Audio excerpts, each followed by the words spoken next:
staff don't want to talk to their boss because they don't have a sincere open door policy. That's just how my dad was, or my mom was, or I got spanked, or I got beat, or I was abused verbally, physically, sexually, whatever it was. We carry that into our workplace. And so now we don't know how to communicate with our staff. We don't know how to communicate with our boss. But there are makers and there are takers. People are going to make you better, and people that are going to take the value from you. I am your host, Juan Alvarado. Thank you so much for joining me. Season 2, episode 1. First, I have to apologize for not recording the last episode for season 1. I said that there was 2 or 3 episodes left, and I only recorded 2. And then I just took a longer break than I wanted to, and a lot of things were going on. New set. So those of you guys that are on YouTube, you can see the new set. Those people who are listening on your favorite listening device, your favorite listening platform, made a change to the studio here. And if you see some of the clips on Instagram or LinkedIn or Facebook, you'll be able to see it there. But a lot of changes. Traveling, speaking at different venues. Speaking has taken off like crazy. And so that is one of the reasons why I have kind of put the podcast in the back burner. But here we go, season 2. I had an original plan for season 2 that has started kind of changed a little bit. And season 3 is already getting a good lineup. We're doing things for the better. So please forgive me for the absence, but some episodes are already recorded. I have old episodes from season 1 that I might tap into. I might bring some guests from season 1 back. We'll see how this goes. So again, my apologies. Moving forward, let's get ready for season 2. So I want to take these first 3 episodes strictly for managers. The next 3 episodes will be strictly for staff. Either way, I think both sides need to listen to the podcast for the other people, so you can get a sense of where people are coming from, what people are thinking, the mindsets. Because in order to have a good marriage, I need to know my wife's love language. I need to know my wife's, how she understands her strengths, if you will. She needs to know mine. And so it's one of those, in order to know where you're going, you have to know where you've come from. Same kind of concept. It's you have to know both sides of the coin. And so I really encourage both for the managers and for the employees, and vice versa. But as I was getting ready to speak in Palm Springs, which you'll be able to hear that episode in the future, it's already recorded, I was going over some content and I came across a TED Talk from a 7-year-old girl named Molly Wright. 5.1 million views. She's very articulate and she speaks so freaking well. So her TED Talk on YouTube is How Every Child Can Thrive by 5. Again, 5.1 million views. Great video. I'll put a link in the description so you can go see that episode.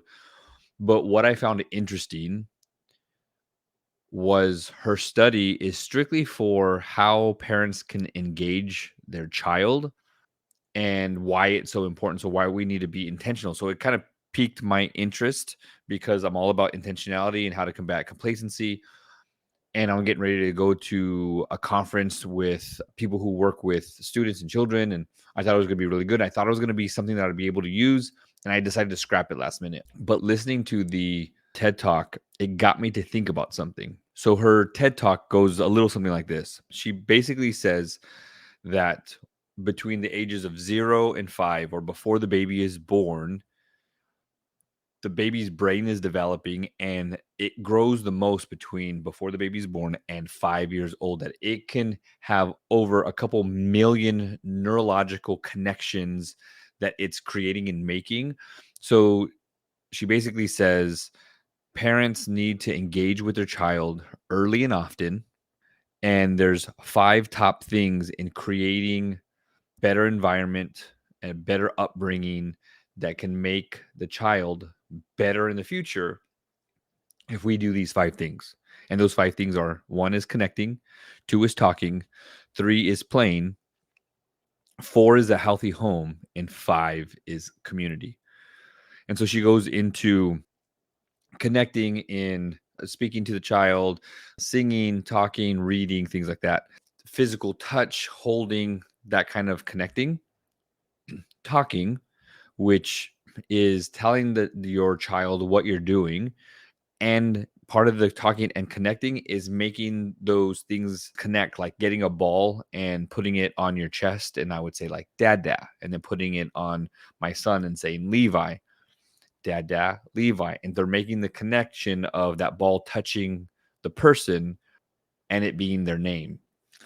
And so she shows examples of a father and the son as a baby making these connections and talking. The next one was playing. She says peekaboo. Yes, even peekaboo can help bring that connection and that neuroplasticity to that child in those neurons connecting. And so like counting games, number games, again, reading, but playing peekaboo, things like that helps the connection between the child and the parent. A healthy home, so not only just eating, but healthy habits, speaking, reading, walking, getting sunlight, things like that, right? So just a healthy home, and then community, playing with grandma, grandpa, sister, brother, mom, dad, neighbors. If you have pets, having that community of this is the place where I can thrive. It says that if we do these 5 things, we can help that child reach the fullest potential that they can have. And she says positive relationships build trust. Serve and return. Serve your child, do your work, but return and connect with that child over and over and over again. And I started to think, or she said something like, if we do this, it'll give them the best possibility. But this is what happens in this one part. She tells the dad, okay, stop the connection. And so he puts the baby down. He picks up a tablet and he starts to engage in his own tablet. The adult is on the tablet or on the phone or watching TV, right? He's disconnected from the child and now he's connecting with his electronic.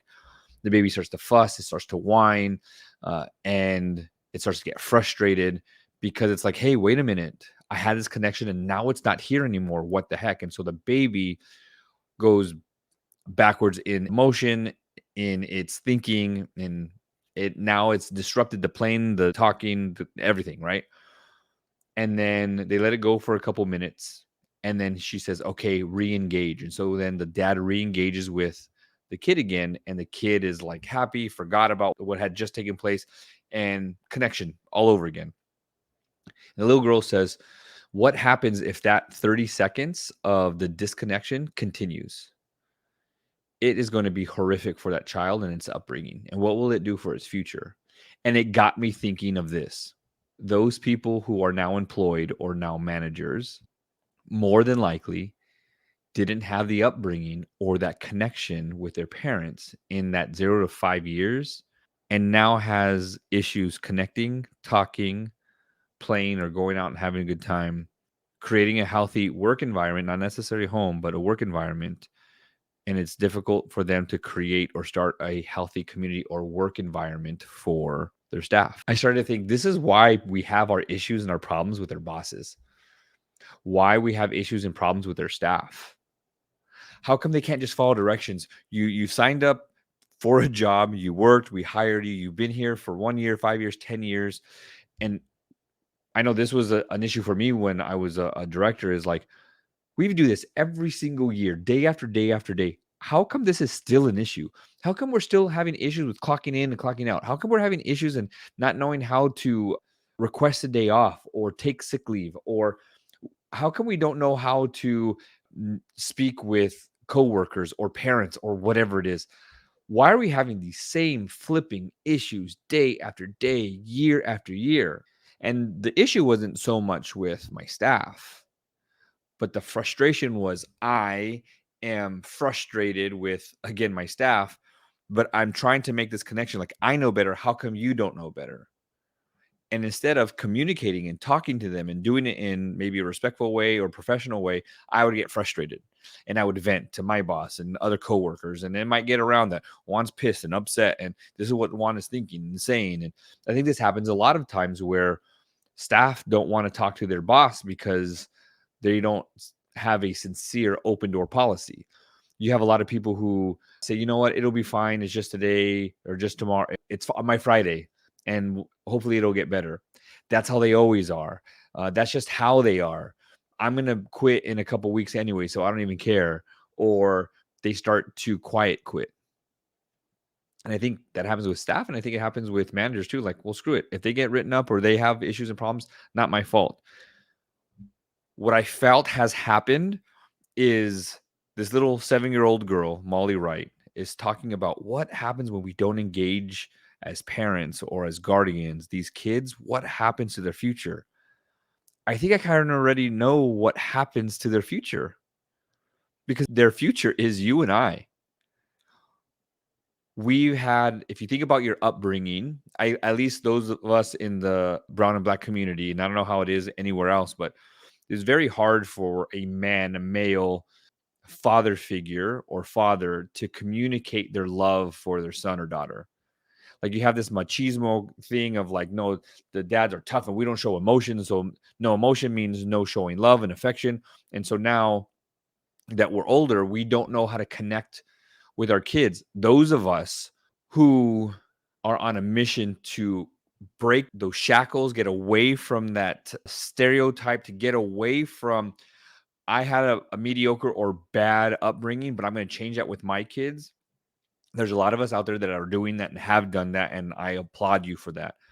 But I think a lot of people who run away from, that's just how my dad was or my mom was, or yeah, I got spanked or I got beat or I was abused verbally, physically, sexually, whatever it was, we carry that into our workplace. And so now we don't know how to communicate with our staff. We don't know how to communicate with our boss. We have an issue connecting one department with another. We start telling each other off as professionally as we can on an email.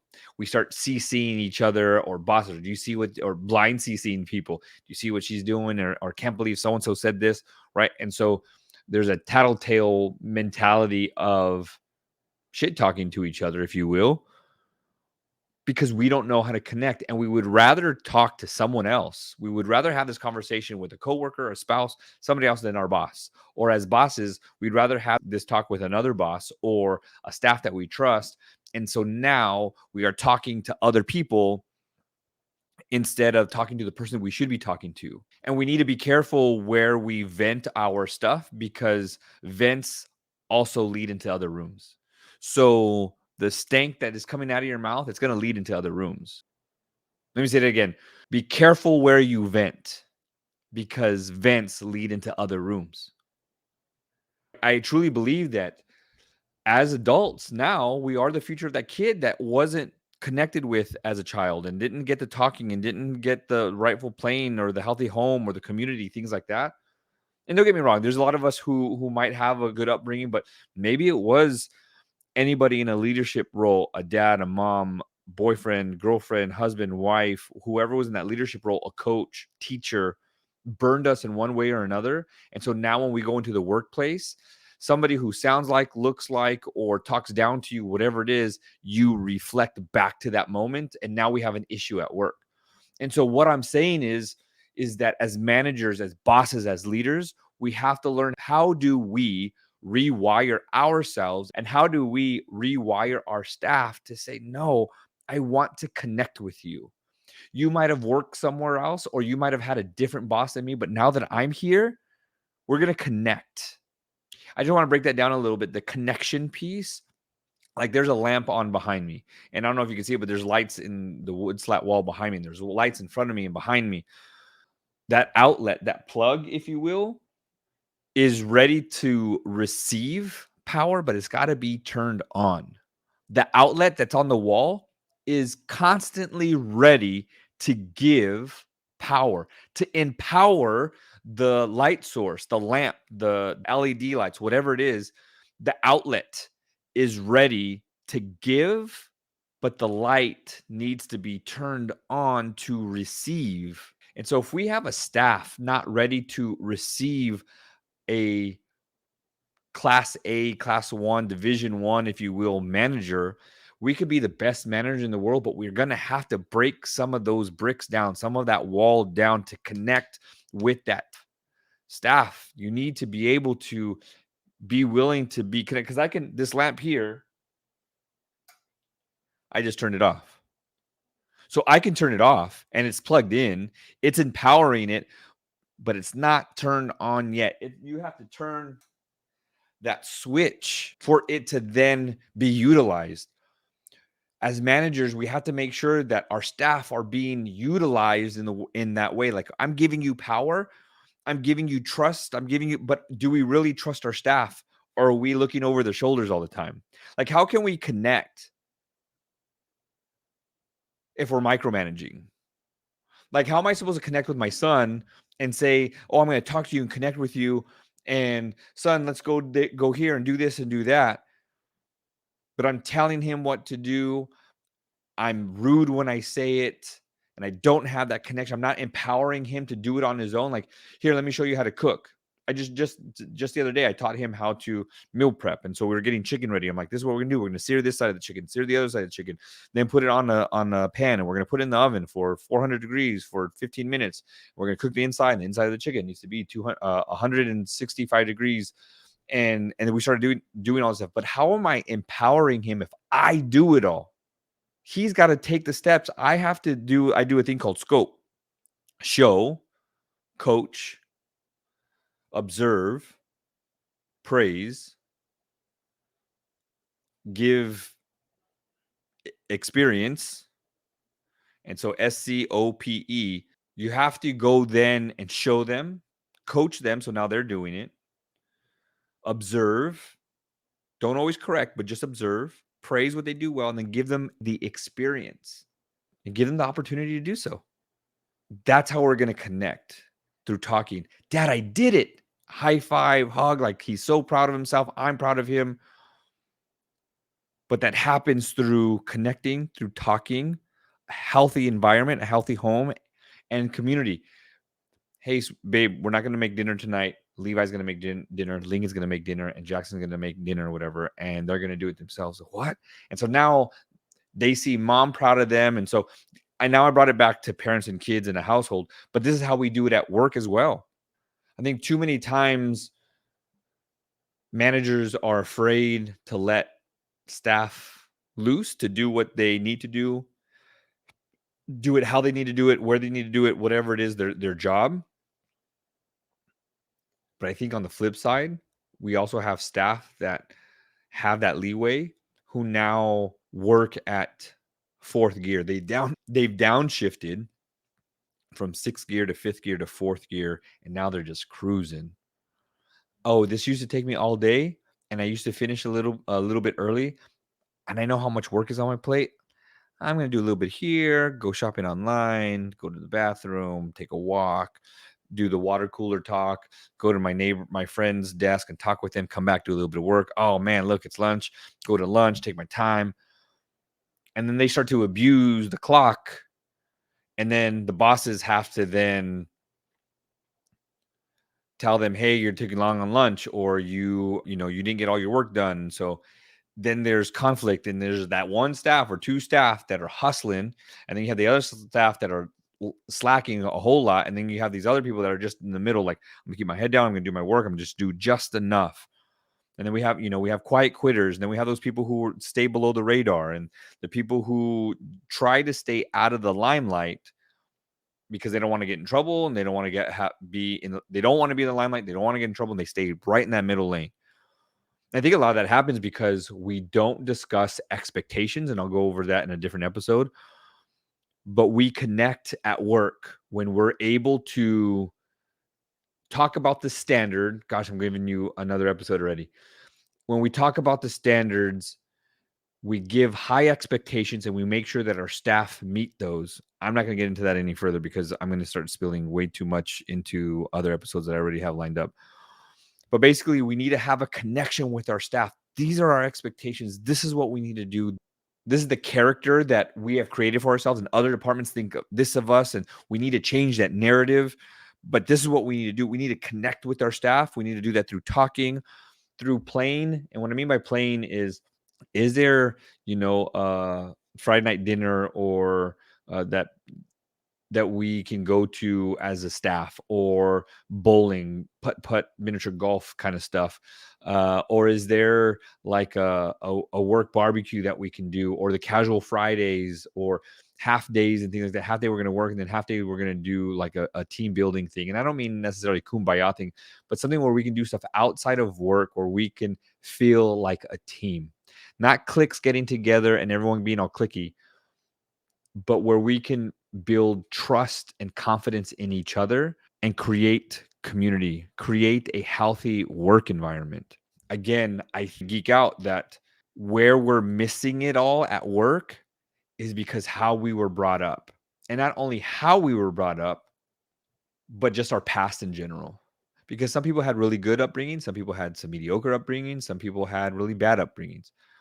There's some people who think that, the man is in charge, and there's other people that say that the woman is in charge. There's some women or men who are very stern in their voice, and they're serious, and they say, listen, this is what we need to do. If you don't like it, I'll find somebody else that can. And now you sound like the maybe abusive husband, or mom, or aunt, or grandpa, whatever it is. And then we start to revert back to that 10-year-old us, that 15-year-old us, that 18-year-old us. And then we start to talk trash, and we start to make up these things in our minds. And then we start to do these things where work becomes an uphill battle, because we are creating these narratives in our head about our staff or about our boss and things like that. And I know it's a little bit of a tangent, but I really truly believe that the issues that we have at work, when it comes to communicating or talking or taking our job serious, or getting whatever it is, I think we start to go back to our norm. We go back how we were wired as youth, or as kids, or in our upbringing. And let me know in the comments, whether on YouTube or in Instagram, Facebook, or LinkedIn, or on the podcast itself, what you think in this theory that I have of we're all wired a certain way. And I think it starts from how we were brought up. Like for me, quick little tangent here. My son is going to start football for the high school. And I said, listen, you're not going to be the person who shows up on time.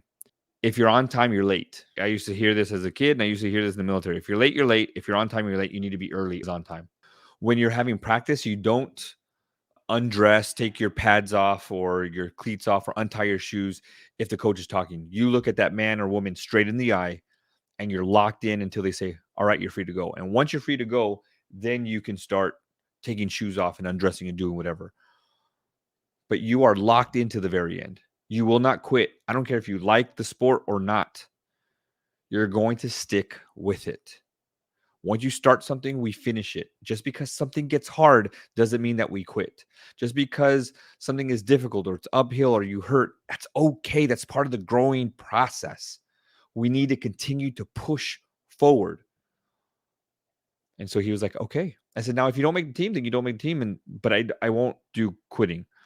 He didn't make a soccer team. He tried out for a soccer team. He never played soccer before, and he tried out, and they told him, hey, I needed a couple more kids, and you were on the last of my list to cut, and you didn't make it. And so I said, okay, so we're done with soccer. It's part of my upbringing. This is how I am wired. You're early. You're respectful. You do X. You do Y. I remember my boss told me, Juan, you need to start taking days off, because you're not accruing any more vacation time. And so he doesn't even take a whole lot of vacation time. He's even told me, like, I need help taking vacation time because I won't take it. There's just some of us that are like, dude, if you signed up to work, you go to work. Your days off are Saturday and Sunday, or Monday if it's a holiday, or Friday it's a holiday, but you go and do your work. Some people will say, no, I know how to cheat the system, and I'm sick on Mondays, and I'm sick on Fridays, and oh man, something's wrong with my son or daughter or mom or dad, and it just so happens it's always Fridays and Mondays. People know how to work the system. Matter of fact, I'm probably going to put a poll on social media outlets and see, does everyone take days off the way they're supposed to, or do they kind of cheat the system? Because that's going to be our next episode. Our episode I think that I'm going to do next is about coming in to work, or the lack thereof. I think it's going to be my next episode. But I was wired a certain way. Other people are wired to be lazy. Other people are wired to say, hey, if that's the system and the system tells you that you can take days off, then you know what? We're taking days off, and I'm going to take my days off on Friday and on Mondays, and I'm going to have a 4-day weekend once a month. And there's nothing you can do about it because, again, a different episode. But there are makers and there are takers. People are going to make you better, and people that are going to take the value from you. All to say that I really truly believe that some, not all, some of the issues that we are having in the workplace between employees and managers, whether it's lack of respect, lack of work, lack of ethics, lack of connecting, freely communicating, not speaking up too much, everything under the sun, not recognizing people, not giving the kudos, not giving the accolades when they should be given, not creating a healthy environment, creating a unhealthy work environment, a hostile work environment. Because I'll tell you, some people feel safe in that. Some people will call, like, there's a such thing as self-sabotage. People will sabotage themselves, their work, and things like that when things are going well and doing, because some people are more comfortable with old problems than they are with new solutions. Some people are more comfortable with old problems than they are with new solutions. And this is why we have that whole, this is how we've always done it, or the self-sabotage thing, is because I feel comfortable here. I feel comfortable stressed. I feel comfortable with my back against the wall. I work better with my back against the wall. So now I'm going to slack, and now I'm going to put things off till tomorrow. I'm going to take a day off here and there. And it comes from how we were wired. So how do we rewire ourselves as managers? How do we rewire ourselves as employees? How do we rewire the workplace so we can take our connection back, our talking points back, our playing, or having a healthy work environment in our community, within our department? How do we bring that back? And I really truly believe that this girl Molly Wright has it correct when she says we need to connect early and often. From the moment that we have a new hire, or you're a seasoned employee, or you're a veteran, we have to connect early. That's early in the day, that's early in employment, and often, daily, every other day, not even once a month. Like, we need to do more than that. 1, connecting; 2, talking; 3, playing or having some type of outing; a healthy work environment and community. If we can do those 5 things of what we should have gotten when we were younger, I think we can start to change the work environment if we are intentional in doing these 5 things. So in your work today, or what I want you to do, is write these 5 things out. Again, I know I sound like a broken record. Connecting, talking, playing or outing, healthy work environment and community. What do they look like now? So what are you doing now? Whether you want to write it out or you want to score yourself, 1 being horrible, 5 being awesome. How do you feel that works? And then ask your staff, managers, how do you feel that we do here? Because I can almost guarantee you, your numbers aren't going to be the same as their numbers. You're actually going to score a lot higher than what they score, you or the company or the organization. And then I want you to ask yourself this question. I love this question. It's probably going to be on every single podcast. What does success look like to you? What does success look like to you? What does success look like when connecting? When you say, I want to connect better, more effectively and efficiently with you, what does that look like? What does that look like to the other person as well? I want to have a true open door policy. What does that mean for you and for your employees? What does a staff outing or team building look like to you? What does success look like there? What does that look like for the other person? What does a healthy work environment look like? And what does community look like? What does that success look like when you say, dang, we've done X, Y, and Z, and now we have a healthy community? What is that X, Y, and Z? Ask yourself those 5 questions. Ask your staff those 5 questions. What does success look like in these areas? And then we ask the bigger question on, now we know what, but now we need to ask how. How do we do this? When do we do this? And then get to it. Because I think we do this a lot. We say, I need to get more sunlight. I need to go for walks. Okay, you know what, but how? Like, I'm going to walk this way, this way, this way. I'm going to walk around. It's going to be a mile and a half or a mile. Okay, when? Tomorrow. When tomorrow? 9 in the morning or 6 in the morning or 7 in the morning. Okay, put it on your calendar. Put the alarm in, put the calendar in there, and then have accountability partner. Like, we need to be able to move and put things into action. So when you ask these 5 questions, somebody needs to be an accountability partner, but now you know what, but then you need to know how and when. Put it in the calendar, talk about it, meet about it, and let's move forward in bringing back our sanity in work. Again, Molly Wright says how every child can thrive by 5. I want to say how every organization can thrive in 5 months, in 5 weeks. Let's look for 5 days, 5 weeks, 5 months, and get those stepping stones in going and get the ball rolling. Here's one last frustration that I have that I want to tell you before I let you go.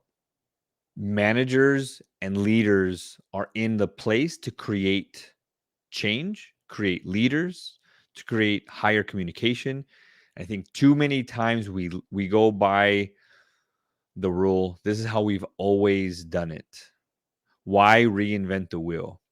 Because we can get faster. If we didn't reinvent the wheel or say that cars were enough or horse carriages were enough, we wouldn't have cars. And if we thought that cars back then weren't efficient enough, then we wouldn't have the vehicles that we have today. And somebody wouldn't push the envelope to start to fly. When people say, why reinvent the wheel? Is because we can become that much better. The way we are doing it is not the best way we can do it. You can create change and say, we're going to add something to the mix of the work environment. We're going to change this because I'm sick and tired of being sick and tired. I'm tired of waiting. When we have managers and leaders in positions that have the ability to make change and we just sit back because it doesn't affect me, but it's affecting your staff. When you see staff not happy, bickering, unhappy, work piling up, other departments or other organizations or your customers frowning down on you because, oh my gosh, there's this problem and problem this and issue and after issue after issue, and it's the same problem day in and day out, month after month, year after year, something's got to tell you something needs to change. And there's too many leaders and managers that sit on their hands because why change it? Or this is how we've always done it. You are the key to create the positive change, because if you don't change it, you know what's going to end up happening? The same thing that's been happening. Your turnover rate is going to keep on going up. People are going to continuously try to look for jobs that are better paying, better insurance, better positions, a better manager, things like that. Because we all know, and I've said this over and over and over again on the podcast, 51% of the people who leave their job is due to the manager. Managers, take control. Do it for your staff. We need to be servant leaders. How do we serve our staff? We have to create a better environment. Again, lastly, connecting, talking, playing, or outing, healthy work environment and community. That is it. Thank you for joining me today. My name is Juan Alvarado, your host of the Relevant Development Podcast.